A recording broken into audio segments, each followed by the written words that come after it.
మొహమ్మద్ అనే అతను నన్ను మానసికంగా, శారీరకంగా ప్రతిరోజు, ప్రతి క్షణం, ప్రతి సెకండు 3 ఏళ్ళ నుంచి చాలా హింసించాడు. ఈ 3 రోజులైతే నన్ను చంపేయి, నీ హింసను నేను భరించలేకపోతున్నాను, నన్ను చంపే నీ హింసను నేను భరించలేకపోతున్నానని చెప్పినాను. ఆ రకంగా ఘోరంగా నన్ను హింసించాడు. అతన్ని వదలొద్దండి సార్. ఆ మొహమ్మద్ ఇట్లాంటి క్రూరముగాలు సమాజంలో తిరగకూడదు. ఆ తర్వాత ఫజలే ఇలాహి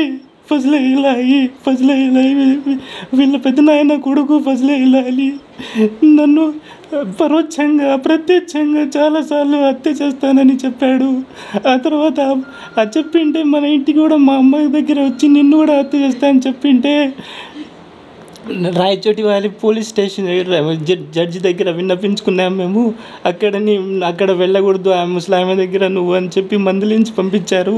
కానీ ఒక 6 నెలల ముందు అయినా కానీ నన్ను ఈ రకంగా ఫజలే ఇలాహి, ఫస్ట్ మొహమ్మద్, ఫజలే ఇలాహి, మహబూబ్ బేగ్ వీళ్ళు ముగ్గురు చాలా చాలా చాలా చాలా చాలా టార్చర్ చేశారు. వీళ్ళని వదలొద్దండి.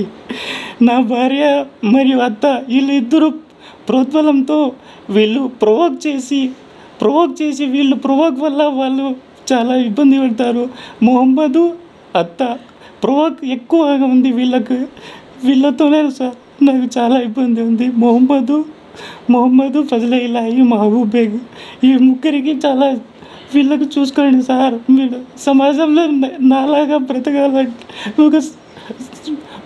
ఒక పరువు గల కుటుంబంలో పుట్టినాము, ఆ పరువుతోనే బతుకుతున్నాము. అయినా కానీ ఇంతవరకు ఎటువంటి నాకు మచ్చలేని జీవితం. చిన్నప్పటి నుంచి నేను ఎవరితో మాట్లాడను, నా చదివేదో నేదేదో చూసుకునేవాడిని. ఈ రకంగా హింసించి నేను పెళ్లి చేసుకోవడమే తప్ప నన్ను మోసగించింది కాక నా ఆస్తిని నన్ను చంపేసి చేయాలని